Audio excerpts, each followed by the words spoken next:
A very good afternoon. You're watching NDTV's very special coverage of 100 days of Trump's administration that will start, that in fact starts today.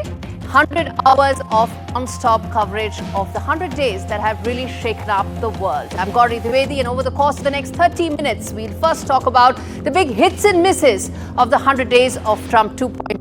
And also the big focus today in this episode will be on foreign policy, the changes that Trump 2.0 has made when it comes to America's foreign policy, from Russia to Iran to China to Ukraine. We'll cover all of that. But first up, we talk about, in just 100 days, President Trump has redrawn the map of US foreign policy, fueling trade wars, challenging NATO, and even threatening territorial claims from Gaza to Greenland. As global alliances fracture and tensions flare, we take a look at the chaos, or some would say the consequences, of Donald Trump's bold return to power. Up, hits and misses of Donald Trump's 100 days in power. Let's put that up for you viewers. The graphics that are now on your screens. The big hits as far as Trump 2.0. Well, he did get the two sides talking, didn't he? That was the big thing that he made in terms of the change.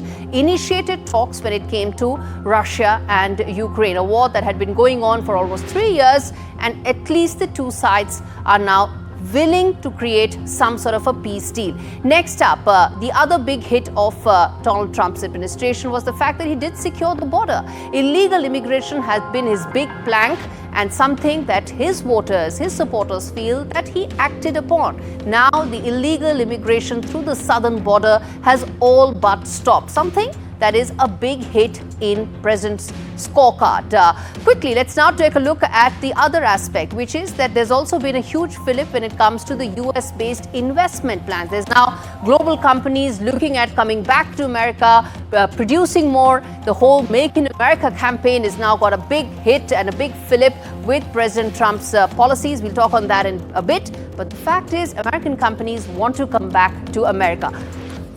Let's take a look at some of the misses that are there as far as President Trump's scorecard is concerned. Signalgate, one of the biggest miss in terms of the impact this has had as far as the credibility of Trump administration is concerned, especially when it comes to war plans, planning, and such detailed impact when it comes to such sensitive national security related issues. Tariff war. He has initiated a global tariff war. Global markets are rattled, and there is now concern across the world when it comes to security and investors as to what will be the future. All right. Some of the other misses, of course, being the fact that there's been hiring, rehiring, hiring again, given the fact that DOGE has pretty much missed the intended objective with which it was formed. Let's now quickly take a look at, and wrongful deportation being the other big miss that has been talked about, is also landed in courts as well.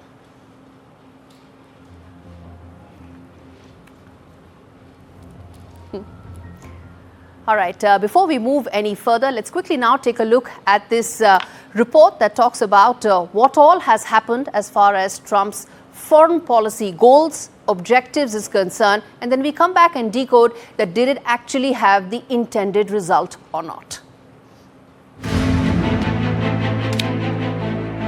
US President Donald Trump has stormed back onto the global stage with a chaotic and controversial first 100 days. His leadership thus far has been defined by punishing tariffs, fierce immigration crackdowns, and bold moves that have challenged international norms. And we're going to make America great again. Under his America First agenda, Trump is reshaping US foreign policy in ways in which global partners are growing increasingly wary, unsure of just how far the US president is willing to go. At the center of his agenda is a full-scale trade war. Trump argues the US has been exploited for decades and is now taking action, imposing tariffs that have jolted global markets, dragged down the dollar, and sparked warnings of a possible recession.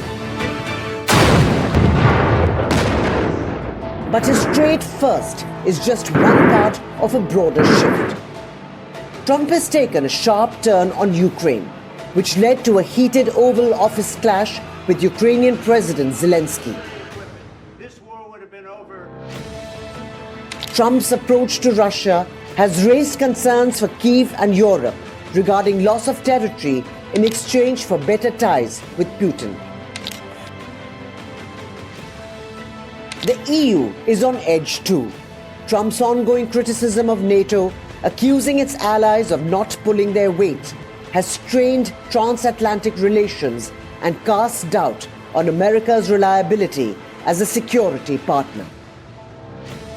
Adding to the chaos, Trump has floated radical territorial ambitions, threatening to annex Canada, seize control of Greenland and Gaza, reclaim the Panama Canal, and even having renamed the Gulf of Mexico as the Gulf of America. Meanwhile, his decision to dismantle US aid has disrupted humanitarian efforts worldwide. Trump's tumultuous first 100 days in office has witnessed a greater focus on addressing the China challenge. You've been my friend for a long time, and congratulations on having done a great job. Thank you. For India, the Trump administration is continuing the Biden-era focus on New Delhi and its role in Asia and the world. In a shifting global landscape, America First may have hit some of the traditional positions of American foreign policy, except for New Delhi. With Samia Afsar, Bureau Report, NDTV World. And we discussed this in greater detail. What is the big impact of Donald Trump's foreign policy changes, the big changes that he has brought about in American policies that have been there for the last several decades? Ravi Agrawal, Editor-in-Chief from Foreign Policy, joins me live to talk more on that. Ravi, thank you so much for speaking to me on NDTV. And as we speak, there are fresh updates coming in that there could be another round of talks that could take place between the Russians and the Americans. And we're going to come to that in just a bit. But I want to start by asking you, what do you make of the rapid changes that have taken place before we talk further about how many wars did Donald Trump really end? Do you think that the departure from the previous positions is something that you got to give him credit for, that at least he's trying to shake things up? It's had a pretty dramatic impact, Gauri. Over the last 100 days, there have been several surprises, especially when you compare Trump's foreign policies to his first term. The most important of these is that Trump has surprised all of America's allies by taking some of his toughest actions against them rather than against American adversaries. So, for example, on Europe, trying to favor, to some degree, Russia instead of Ukraine, a massive break from US foreign policy, and also from the policies espoused by many of Trump's advisors. Some of the toughest initial trade tariffs were put on Canada and Mexico, to US allies who had a free trade agreement with the United States, which was renegotiated by the Trump administration the first time round. So those are some of the more surprising things. I think the tariff policy overall is the one that has really roiled markets. It has really shocked investors, which has led to a lot of loss of faith in America itself, decline in the dollar. There was turmoil in the bond markets, as you're aware. So a lot of turmoil, a lot of bluster. There's a refocusing, clearly, in terms of trying to be tougher on China than any administration has in the past. But even there, we're seeing the Trump administration signal that it might rein in some of its proposed tariffs on China. So I would define the first 100 days mostly by confusion and chaos for now.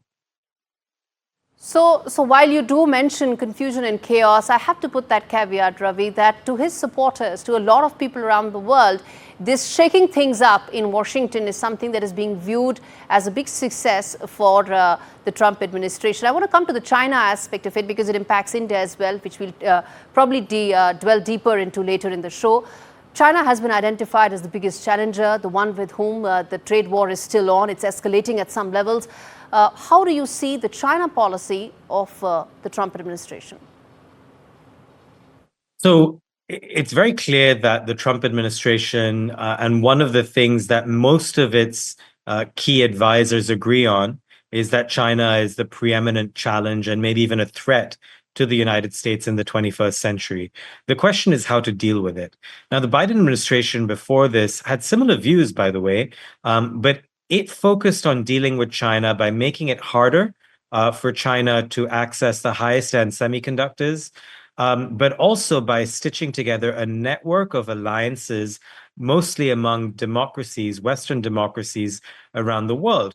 The Trump administration has tried to do that first part by making it much harder for China to acquire semiconductors, much harder for China to export goods to the United States, but it has also roiled relations with its allies. So it's trying to have it both ways, pick fights with everyone all at once, which is not something that's going to work out well with China, because as we're seeing, a lot of countries around the world are now beginning to look to China as the reliable partner, as a potential option to strike other trade deals that may bypass the United States. So you're seeing many Latin American leaders have been visiting China in recent days. Xi Jinping also toured Southeast Asian countries, Cambodia, for example, Vietnam, which are all beginning to look at alternatives to the United States. So even though the Trump administration has zeroed in on China,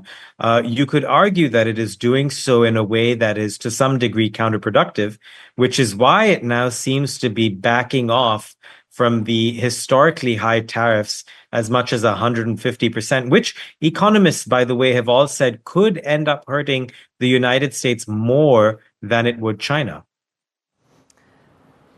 Indeed.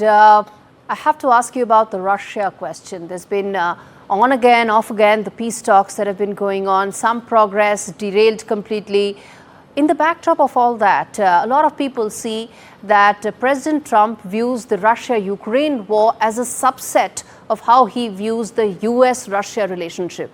Is that a view you share, or do you think that's a very pessimistic view of how President Trump and his administration may sort out the 3-year-plus long war?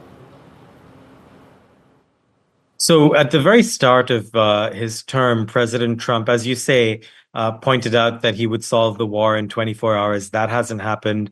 But for much of the last 100 days, he has appeared to espouse Russian talking points. He has appeared to say that Russia is not responsible for starting the war. It, of course, is. He has said that in his proposal of a peace deal between Russia and Ukraine, Ukraine would essentially give up all the territory it's lost so far, including Crimea, which it lost in 2014, and it would get nothing in return. It wouldn't get any American security guarantees. It certainly wouldn't get membership to NATO, which is the one thing that it really wants if it does give up any territory. So he's appeared to really side with Russia in many respects. We're beginning to see that change in the last few days. When President Trump met President Zelensky of Ukraine at the Vatican City at the Pope's funeral last week, it seemed like he was finally coming round to the idea that Putin of Russia was playing him. And he said as much, that it seemed as if Putin was tapping him along, which means that we might be seeing signs now that Trump is realizing that Putin can't be trusted, that Putin has been stringing him along, and that in reality, all the problems that the Biden administration was dealing with in terms of Russia was probably true. So Trump may actually reverse some of what he's been saying so far. Of course, the jury's out. Right. In fact, stay with me, Ravi, because I want to quickly now get in Professor Harsh Pant and Nicholas Nugent joining me from New Delhi and London to essentially cover the entire gamut of what all Trump administration has achieved or intended to achieve, but sort of failed to reach there. Let me, in fact, get in a quick word from Professor Pant on the India aspect, and then we, of course, delve into some of the other aspects. Ravi, stay with me. Professor Pant, the other aspect in terms of foreign policy of Trump administration, while many would say and would probably have a a more pessimistic view, if for want of a better word, when it comes to US relationships with some of the NATO allies, Russia, so on and so forth. When it comes to India, not only there is continuity, stability, but there's in fact a great upside, isn't it? Well, Gauri, yes, I think with India, certainly there has been more continuity, there has been more stability. I would also use the word in these fraught times, but also a sense of predictability that, bilateral relations thrive when there is a degree of predictability about each other's intentions. And I think in that sense, the early visit that Mr. Modi took to Washington underscored almost all of the commitments that Biden administration and Modi government have been working on and towards. So I think in that sense, the broader framework of the relationship that had been set under Biden, which also part of that had come from Trump 1.0. We saw that continue. We saw an acceleration. We saw the fact that a lot of hinged on technology cooperation, and Trump administration in its second version decided to take it forward. So I do think that there are elements here which bind the two together. Certainly the changing balance of power in the Indo-Pacific, certainly the China factor is there, which allows you to engage each other more substantively. But I do think that the framework that Mr. Modi and President Trump developed or came to an agreement on during Mr. Modi's visit is a solid one. And therefore, we have seen progress, for example, on the bilateral trade agreement happening. India is notoriously bad when it comes to free trade agreements. But now that Mr. Trump is there, perhaps we will see an accelerated process towards that, which we are witnessing over a few years. So I think a lot of the problems were anticipated. Yes. And I think our work on them was done during the first meeting, which I think is a good sign in that sense. Indeed. And Nicholas, let me then ask you about the other aspect. Enough has been said and more is being talked about how NATO allies seem to have been getting the raw end of the deal here at this stage. Talk to us about what's the view like in London right now in terms of the Trump administration, its outlook for NATO, and also the again, on again, off again when it comes to the Ukraine-Russia issue. Well, I agree with everything that's been said so far, but you will not be surprised if I tell you that sitting here in the UK, our biggest concern is security in Europe. Because, and I would add to what Ravi said about confusion and chaos, I would add the word unpredictability, because I think that is, for Europe, that is the greatest problem we have. We don't know what's going to happen next. Our fears are that NATO, that has kept the peace in Europe since the Second World War, has lost its backbone, because Mr. Trump is clearly not committed to NATO in the way that European member nations are. And indeed Canada, I might add, is also on side with Europe. So we really don't know what's going to happen next. And we are very concerned because you have the greatest conflict in Europe since the Second World War going on at the moment. And our hopes were that Donald Trump, as he promised, would solve it, would bring peace very shortly. Now, 100 days on, that hasn't happened. So really, what is going to happen next, we don't know. I take on board what Ravi was saying about we are just seeing some signs that possibly Mr. Trump is changing his tune a little bit and getting rather more suspicious about Russia and its objectives. In fact, he said Vladimir stop, didn't he? He said that exactly 3 days back, and probably the harshest tone one could have heard when it comes to how he views the situation to be more complex, with probably lesser answers than what the administration would have ideally had or wanted to. I'm going to slip into a very short break, come back with lots more on the other side, including what it means in terms of the outlook and road ahead going forward. Stay with us.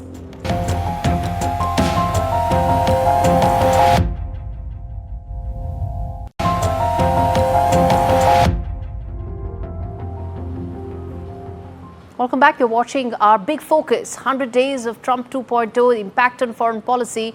And more importantly, viewers, we now ask what lies ahead. And that's one thing I want to ask all the three panelists. Professor Pant, let me ask you that in terms of what could be the future roadmap in next 100 days, the next 200 days for President Trump and his administration. Wars haven't ended, neither has been some sort of a nuclear pact or arrangement with Iran. How hopeful or optimistic are you that at least some of this would actually be done? Well, I think if the first 100 days are anything to go by, I would say that more unpredictability is in the offing, because clearly none of the agenda items, big ticket items, have been met.